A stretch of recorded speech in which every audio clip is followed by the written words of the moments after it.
Hi guys, in this video I'm going to show you how to answer F1 visa interview questions using the mock interview answers that I guided a student to prepare, as well as the visa interview experience of that student.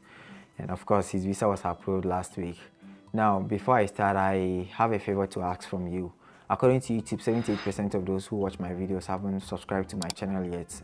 And if you're one of them, kindly consider subscribing and also consider giving this video a like.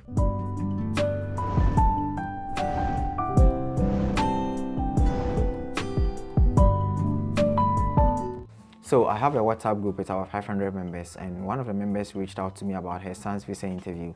He had just about 3 days to prepare for his interview, and so the mom wanted to know if it is possible for me to prepare him. Now my response was that it all depends on how badly her son wants the visa. But once I looked at the son's profile, who I'll call Jay, I knew it would be easy for him to be approved. And as you find out from this video, mock sessions are extremely important to have a better visa interview experience, even if you have 100% scholarship.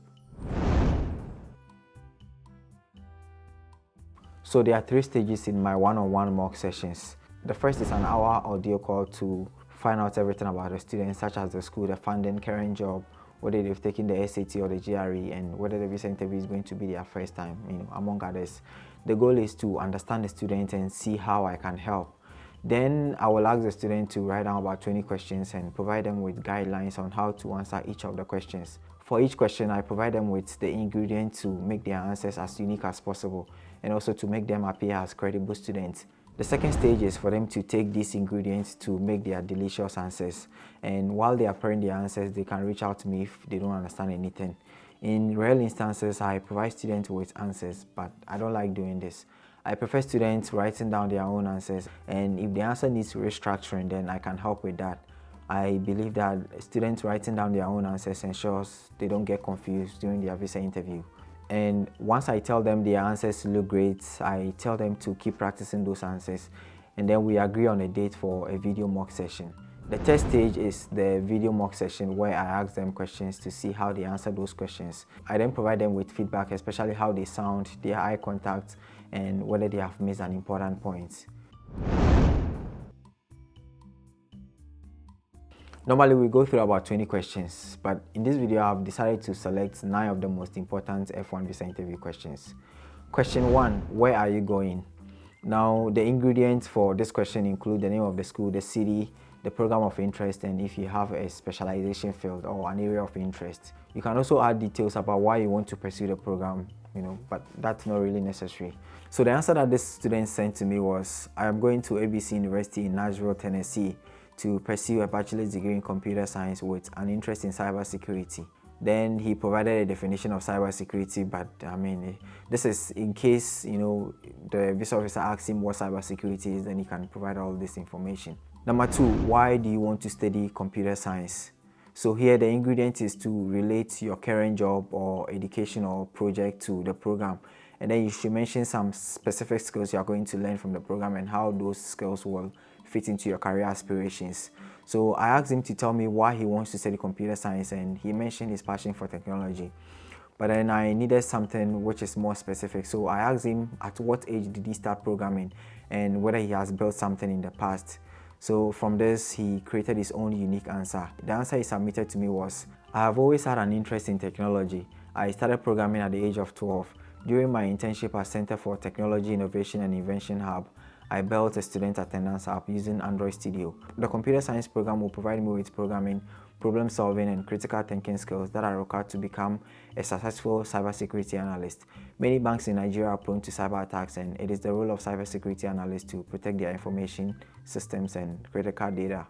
The next question, why do you want to study in the US and not your home country? So the ingredients are how practical the US education system is, the research opportunities they provide for students, how valuable the degree is, and to relate all of this to his program. So the answer he submitted to me was, the US is widely known for its advancements in technology, and ABC University offers practical-based learning and multiple research opportunities which are scarce in Nigeria. Also, a US computer science degree is highly valued in Nigeria, thus will give me an edge when I return to work full-time in Nigeria. The next question, why ABC University? So here the ingredients are the program, research opportunities, and whether he reached out to a professor or not. The answer that he submitted to me was, I applied to 5 universities and got into all of them. Of all these, ABC University offered the best computer science program based on ranking from Forbes. I then went on to do my research and found out that the program will provide me with the necessary skills needed to become a successful cybersecurity analyst. I also checked the honors program since I was accepted into it. I will be gaining research experience by displaying my research at multiple conferences and meetings, which will be great to put on my CV. Aside from all of this, ABC University covers 90% of my cost of attendance. The next question is, how did you hear about this university? Now, no matter how you heard about this university, it is always important to emphasize the fact that you did research on the school and you realize that the program aligns perfectly with your career aspirations. This is very important. So the answer you submitted to me was, it was recommended to me by my seniors, but it was until I researched the computer science program that I decided I would be choosing ABC University. This is because ABC University, then you provide some reasons for that, which we've already done that. So the next question is, what will you be specializing in? Now the ingredient is to know, some areas in the program. The answer he submitted to me was, I'll be specializing in cybersecurity. Cybersecurity is the practice of protecting networks, systems, and programs from digital attacks. Cyber attacks are usually aimed at extorting or destroying sensitive information. This is clear enough that he's interested in cybersecurity. The next question is, how will you cover the deficits? So the ingredient for this is the scholarship, the sponsor, the annual job of the sponsor, annual income, other businesses, and why the person is sponsoring you. So the answer he submitted to me was, I was awarded a presidential scholarship of 35,788, which covers 90% of my cost of attendance, leaving me with 3,885 plus other expenses that may come up, thus leading to the 5,000 on my I-20. My father will be covering the deficit. He's into agribusiness. He has his own farm, XYZ integrated farms with 20 plus workers. He also distributes farming equipment to other farmers. He has been in business for about 20 years. I have a copy of his bank statement with me. This is a good answer. It covers everything. The next question is, what do you intend to do upon completion of your program? So here the ingredients is, the first thing is to say you are returning. Then you talk about the skills that you are going to learn from the program, how those skills are going to be used, in your future, and possibly the company you want to work for and the kind of job you are looking for. And also, if possible, you talk about your long-term, career goal. If in the long term, if you want to have your own company, whatever, then you can also mention all of those things. So the answer he submitted to me was, upon completion of my program, I will return home to take up a full-time position as a cybersecurity analyst at one of the top cybersecurity firms. Here, ideally, if you mention a specific name, a specific company, that is actually better. A bachelor's degree in computer science from ABC University will equip me with advanced knowledge and skills in analyzing cyber attacks that will easily land me a job in Nigeria. In the long run, I would love to establish my own cybersecurity firm, as there are currently few in Nigeria. The last question is, have you traveled outside Nigeria before? The answer he submitted to me was, yes, I have been to the United Kingdom several times as a tourist and the Republic of Benin for a student exchange program. So these are the main questions that I guided him to prepare answers for. If this was a second visa interview after he had been denied before, a key question that would have had to look at would have been, what has changed since your last visa interview? So after preparing all these answers, I had a video mock session with him. My first question actually confused him such that he asked me which of the answers is correct. And in a funny way, I asked him if he will ask the visa officer such a question. But then once I explained that question to him, he was able to answer all the other questions correctly. This was actually normal and expected because he had barely a day to practice those answers. He was also having such an experience the first time with someone he doesn't know. So I decided to have another video mock session with him, on the evening before his visa interview. And this time he was very impressive because he was able to answer all the questions correctly. But the other thing was that he wasn't, looking into my eyes, and I think I asked him, he said he was shy of me, something like that. So after all of this, I knew he was 100% ready, and I told him, I don't see how he will be denied a visa, and that he should go with this belief. I just didn't see how he was going to be denied a visa. Alright, if you are getting any value from this video, I will appreciate it if you give this video a like, and also consider subscribing to the channel if you haven't done so yet. This is really important for the channel. Alright, let's look at this actual visa interview.